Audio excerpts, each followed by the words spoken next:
Shattered and stronger, why your deepest wounds become your greatest power. Thank you for being here today. I'm truly honored to stand before you. I recently had the privilege of interviewing an extraordinary woman named Evelyn, a visionary whose life story shatters everything we think we know about success, resilience, and what it truly means to thrive as a Black professional in America today. Her journey isn't just inspiring, it's revolutionary in how it dismantles our most cherished assumptions about achievement and strength. Evelyn has become a beacon for thousands of women navigating impossible circumstances. Her work in community rebuilding and advocacy has transformed how we understand resilience, not as an individual trait, but as a collective practice rooted in authenticity and mutual support.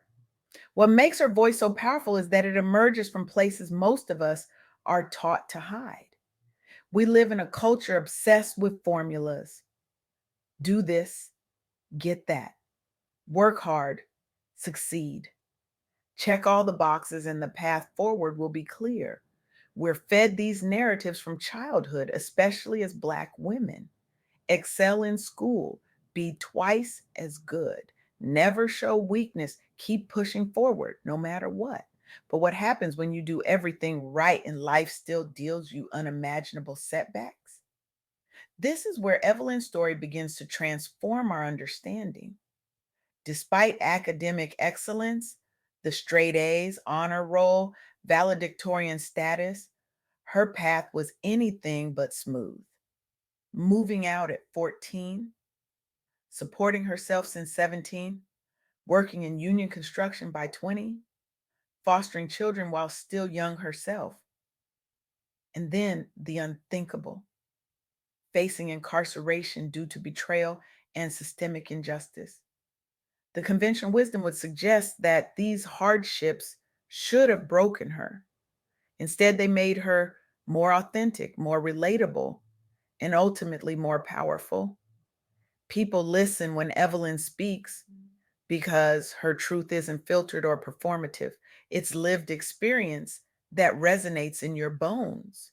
This challenges us to reconsider what strength really means in our communities. Is it the ability to maintain a perfect facade?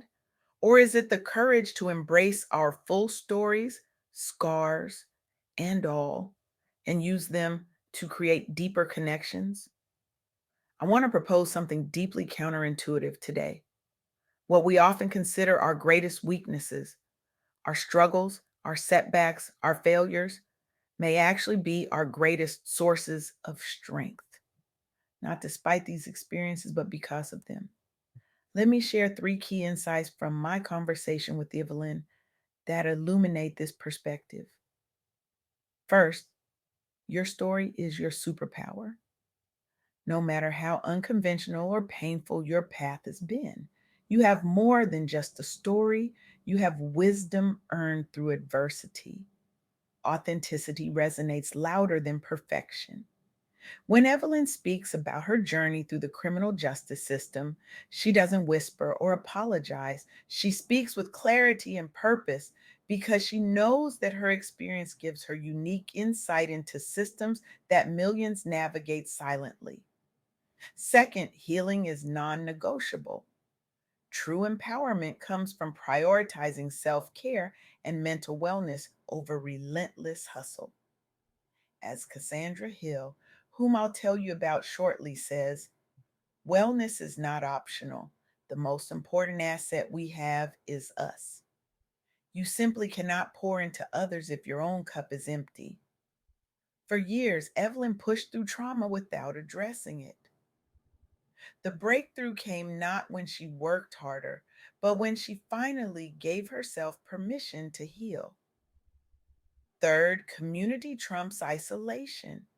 Even if support was missing early on or after major setbacks, building new communities is crucial for growth and healing. No one thrives alone.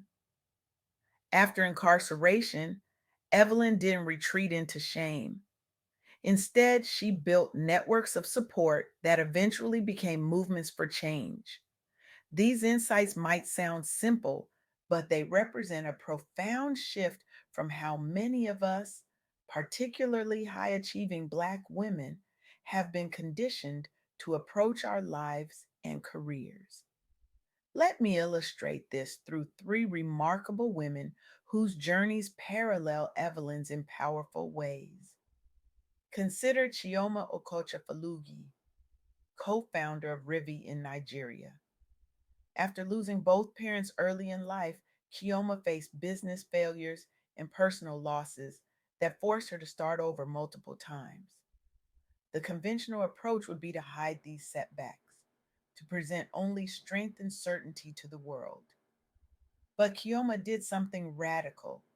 She leaned into her vulnerability, sharing openly about her failures while redefining success around resilience rather than linear progress. When her first venture collapsed, instead of hiding in shame, she gathered her team and said, "Let's talk about what broke and why." This transparency became the foundation for building one of Africa's fastest growing fintech companies. Today, Rivi stands as living proof that our setbacks don't define us, they refine us. Young women entrepreneurs across Africa look to Kioma not because her path was perfect, but because it wasn't. Now, meet Cassandra Hill, who founded Holistic Living Consulting after experiencing devastating burnout as a Black woman entrepreneur. Hill was the epitome of strong Black woman energy, working 80-hour weeks, ignoring physical symptoms, pushing through emotional exhaustion, because that's what successful Black women are supposed to do, right? Her body finally forced the reckoning her mind wouldn't allow. Hospitalized with stress induced illness, Hill had to confront a painful truth. Her definition of strength was slowly killing her. The journey back to wellness wasn't linear. There were moments she felt like a failure for needing rest, days when setting boundaries felt like betrayal.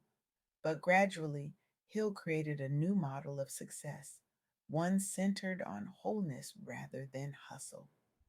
Today, her faith based coaching programs help hundreds of Black women entrepreneurs prioritize wellness without sacrificing ambition.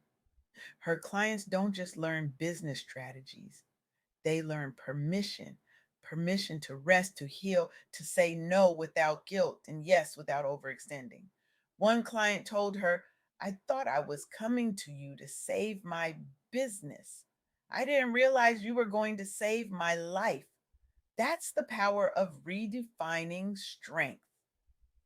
The third woman whose story resonates with the Evelyn's journey is Venus Quates, who rose from humble beginnings, including military service, to become CEO of launch tech company and Inc. 500 winner. As one of few Black women tech CEOs in government contracting sectors dominated by white men, Venus faced isolation and underestimation at every stage. The pressure to be perfect was crushing. One mistake, and people would question whether she belonged at all. The conventional path would be to simply work harder, to prove the doubters wrong through sheer force of will. But Venus recognized the unsustainability of that approach. Instead, she proactively sought mentorship before crisis hit. In her words, find people before you need them. During the pandemic, when many similar companies folded, Launch Tech not only survived but scaled rapidly. The secret, Venus had built a culture where vulnerability wasn't weakness, it was strategy. Team members could admit when they were struggling. They could ask for help before breaking points. They could bring their whole selves to work. Meanwhile, Venus created scholarship initiatives, sending girls from marginalized backgrounds, including those aging out of foster care, to STEM camps. She understood that visibility alone isn't enough. We must create pathways for others to follow. What connects these stories and Evelyn's is a fundamental reimagining of what strength looks like. It's not about never falling, it's about how you rise. It's not about hiding your wounds, it's about showing others how healing is possible. This perspective represents a radical departure from our cultural obsession with perfection and uninterrupted success. We've been taught that vulnerability is weakness. That struggle should be private, that resilience means bouncing back as if nothing happened. But what if we've been wrong? What if true strength lies in integration rather than compartmentalization? What if our capacity to lead, inspire, and create meaningful change is directly proportional to our willingness to embrace our whole stories? This isn't just philosophical, it's practical. When we hide our struggles, we perpetuate the myth that success is linear and that setbacks are shameful. We isolate ourselves and others who might find hope in our journeys. We cut ourselves off from the very communities that could help us heal and grow. Moreover, we deny ourselves the opportunity to transform our pain into purpose. Every woman I've mentioned today, Evelyn, Kioma, Cassandra, and Venus, has used her experiences not just to survive, but to create systems, businesses, and communities that help others thrive. This is particularly crucial for Black women who have historically carried the weight of the strong Black woman stereotype, expected to endure, overcome, and care for everyone else while neglecting their own needs. The cost of this expectation is staggering. Higher rates of stress related illness, burnout, and mental health challenges. What if strength isn't about how much you can carry alone, but about having the courage to put the load down and say, this is too heavy for one person? I want to leave you with a challenge today. Look at the part of your story you've been hiding, the failure, the setback, the wound that still aches when touched. What if that's not your weakness, but your greatest source of power? What if by sharing that story, not from a place of unhealed trauma, but from a place of integrated wisdom, you could create space for someone else's healing? Imagine a world where we no longer feel compelled to present polished, perfect versions of ourselves, where our scars aren't shameful but sacred, evidence of battles fought and survived, where our collective strength comes not from pretending we're invincible, but from acknowledging our shared vulnerability. This isn't just about personal liberation, it's about creating new paradigms of leadership, success, and community that don't require us to fragment ourselves or sacrifice our well being. The revolution begins with this radical act, embracing your whole story, not despite the broken places, but because of them. For it is through our wounds that the light enters. And it is through our authentic truth that we find not just our own healing, but the power to heal the world. Thank you